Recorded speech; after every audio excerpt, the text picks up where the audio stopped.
mēs esam atbraukuši uz pirmo punktu, kas tā arī saucās, pirmais punkts A, un šeit es satiku vīru ar zīmogu, un es lūdzu uzlikt man zīmogu. Pirmo vēsturisko... Tā, pirmais vēsturiskais punkts uzlikts. Kur mēs esam nokļuvuši? Jūs esat viesnamā Jaunmārtiņi, un šis ir rallija pirmais punkts. Viesnams jau ir diezgan daudz gadus, bet es domāju, ka šeit cilvēkiem ļoti patīk, jo ir ļoti mierīgi. Šodien pat aizbrauca viens no viesiem, viņš saka, bet cik te ir mājīgi, cik te ir skaisti.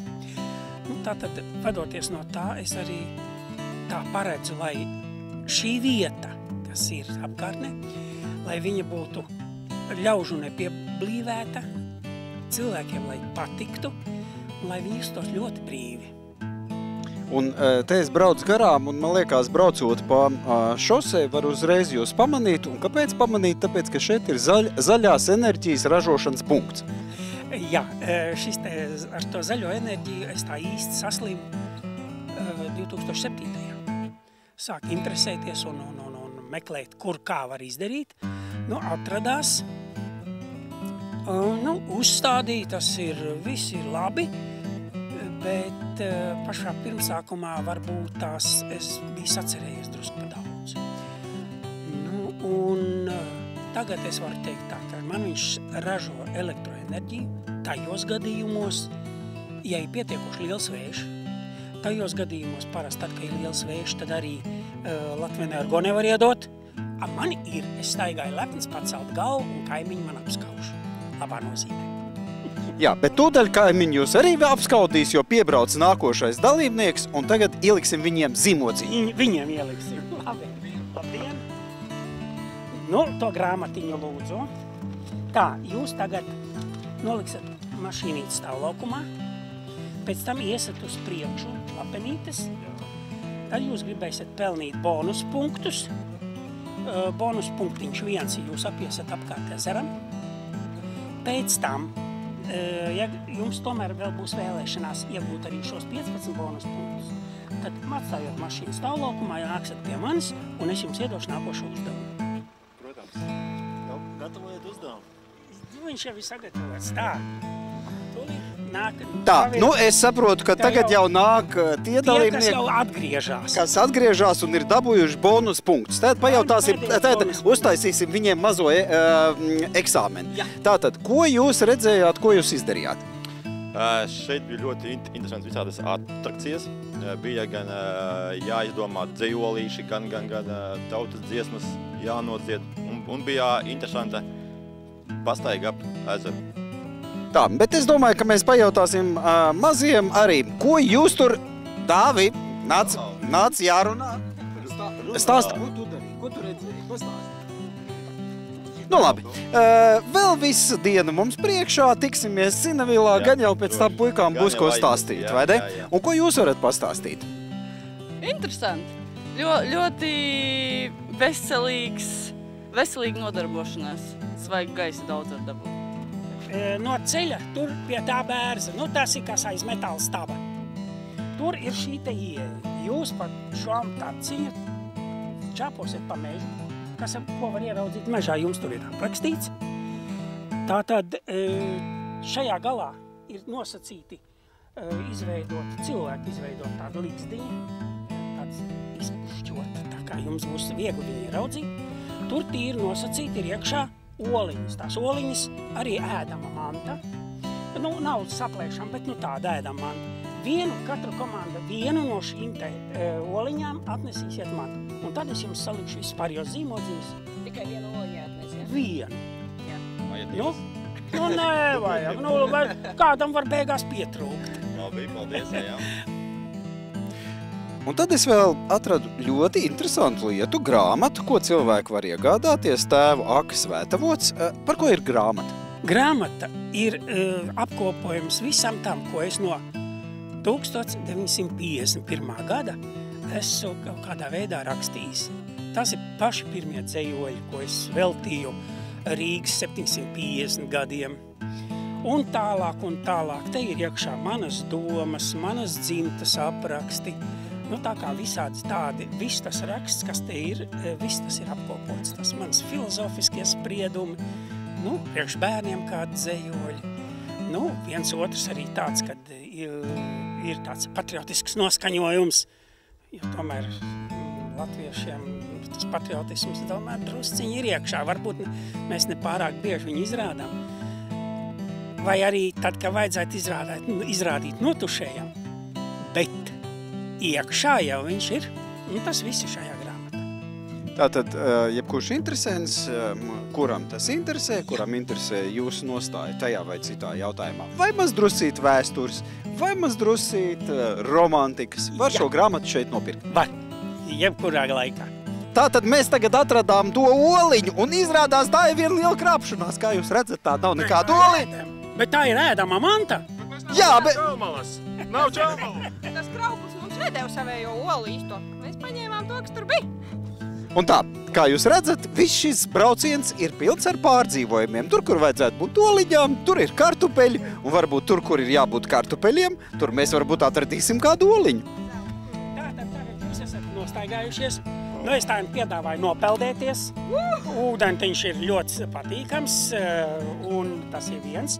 Otrkārt, varbūt ir laiks kādam pamakšķerēt. Lūdzu, tādas zirtiņas var dabūt apmēram šeit ezerā. Tas ir mūsu ēst. Viņš nezināja, ka mēs varēsim peldēt. Tātad var zirtiņas. Nu, varat iegādāties grāmatiņu, ja jums tāda interesē. Grāmatiņā ir viss par to, kas ir šajā apkārtnē. Dzimtas vēsture, dzejoļi, apraksti. Arī humoreski šādi tāds. Nu, tas viss, ko man ir, kā teikt, kādos tādos labos noskaņojumos, ir nācies uzrakstīt. Mēs esam nokļuvuši A punkta pirmajā apakšpunktā. Kas šeit notiek? Nu, šeit ir jau Mārtiņa bērniem jāatbild uz dažādiem jautājumiem saistībā ar Mārtiņu vakaru, ar pusdienām, varbūt vakariņām un citām labām lietām. Mēģināsim atbildēt? Nu, ja jūs varat atbildēt. Jā. Mēģināsiet? Pamēģinām. Man ir špikers. Jā. Tas nekas? Nu, lūk. Kas tad būtu Mārtiņa vakarā jāliek uz galda? Kā jums šķiet? Kas ir spudiņš? Spudiņš ir pildīta zos. Nē, nebūs taisnība. Es došu atbilžu variants varbūt. Jā. Ja? Tas varētu būt zilts vai galerts, tā var būt uz ogliem cepta zivs vai baltmais sacepums. Kā jums šķiet? Tā, vēlreiz variants. Zilts jeb galerts, uz ogliem cepta zivs jeb baltmais sacepums. Nu, es nezinu, man jāsit ir pa galdu tagad 10 reizes un jums jādomā. Tādas nopietnas lietas jādomā. Nu. Es domāju, ņemot vērā, ka latvieši ir tādi ļoti taupīgi, tad tā varētu būt zilts. Jūs esat ļoti zinoši, Mārtiņ. Urā! Tas ir labi, es priecājos. Mēs tā, urā! Tātad, zīmo, jā, tas, nē. Būs viss, kā jūs tā gribat. Redziet, tur tā ir ezers, jā? Tas ir Mārtiņa ezers, kur atrodas pa vidu maza saliņa. Kā jums šķiet? Tā ir saliņa tur pa vidu, redzu, jā. Saliņa, jā, un tas nozīmē, tagad jums jāatbild, nu kā ir veidot šī saliņa? Saliņa ir veidota no pontoniem. Nu, kā to saka, varētu savā veidā. Mucām, Nu, baļķiem, vieglāk. putuplasta. Nu, uz to pusi, bet ne gluži. Nu, vēl kaut ko. Kā tur bija? Kā es mīlu savu Latviju. No pudelēm. Ļoti labi. Reku gudrs Mārtiņa bērns. Vienkārši fantastika. Es jums pateikšu vēl priekšā. Tātad tās ir 5-litrīgās plasmas pudeles, kuras ir piepildīts ar melnzemi. Jā, un kurās vēl saimnieks ir iedaistījis kādu stādiņu. Kad tas izaugs, tad būs putniņiem, kur apmesties, tā? Un es saprotu, tā pēc 10 gadiem būs koki. Nu, koki varbūt gluži ne, bet kaut kas stipri zaļš un skaists noteikti. Punktā A, apakšpunktā numur 2. Kas tad mums šeit jādara? Jums jānodzied 3 reizes kikiriku. Vistiņai uz katru kikiriku ir jāatbild, kur dēt. Tad mums vēl jāatrod vistiņa. Vistiņa jums jau būs. Un kā vienmēr mums Pieņemsim, es domāju, nejauši ka- krūmos ir paslēpusies vistiņā. Lūdzu, vistiņu. Tā, vistiņa, kas Tad mums uzdevums jādara? Sākam izpildīt uzdevumu. Lūdzu, pirmo reizi kikiriku nodziediet. Kikariku! Kur man dēt? Bija savādāk, bet Tā, labi. vēlreiz Nē, varbūt? nē, Jā, varat. vai vajag vēl tretē? Jā. Bija labi. Bija labi. Bija labi. Nākošais vēl vienreiz. 3 reizes man jānotiek. Kikerigu! Kur dēt, kur dēt? Vēlreiz. Kikerigu! Kur dēt, kur dēt? Malič, ļoti skaisti jums sanāca. Nu, nākošais uzdevums ir jāsacer dzejolīts, protams. Tā. 2 rindiņas dotas.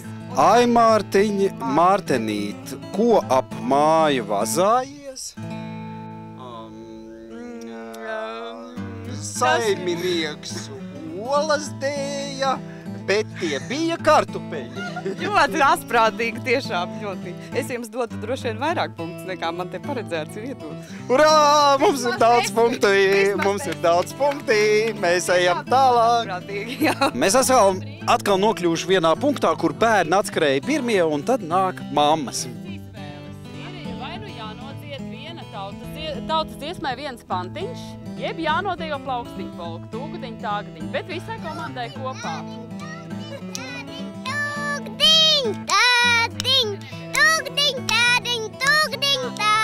Tu dejos arī?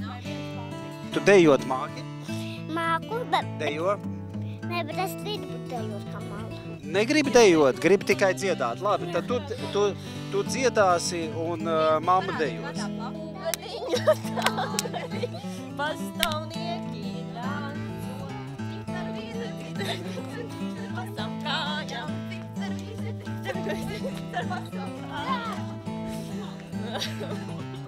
Rā, kā tev sauc? Aleks. Kā? Aleks. Aleks tu esi. Aleks, tu bieži dejo mājās. Jā. Arī šādu deju esi dejojis. Nē, tad tu kaut ko esi iemācījies šajā ceļojumā. Tev te patīk? Nu labi, lai tev veicās, dod roku. Paldies! Kas tas ir? Tā ir mašīna, tas ir motocikls, tā ir amfībija vai varbūt tas ir tanks? Nē, es domāju, tas ir elementārs pārvietošanās līdzeklis priekš šitādām sacīkstēm. Nu, es atceros, es te piesēdīšos, jā, es atceros, jā, senajos laikos elementārais pārvietošanas rīks saucās zapīts. Vot šitas arī, man liekas, tieši skaņa ir tieši tāda paša, tūdaļ paklausieties. Jā, skaņu dzirdējāt, skaņu vienu ko nozīmē. Nu, es to skaņu pazīstu jau entos gadus. Nu jā, bet tas ir roku darbs vai tas ir? Nu, daļēji tas ir vācietis, bet no to vācieti ir palicis ļoti minimāli. Es saprotu tā, tu esi paņēmis vācieti, nozāģējis jumtu, ja?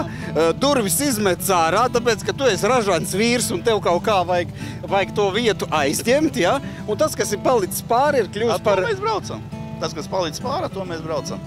Ok, nu es ceru, ka es redzēšu tev arī pārējos braukšanas posmos, jo man liekas, ka šāda mašīna ir šodienas vienkārši ideālākā.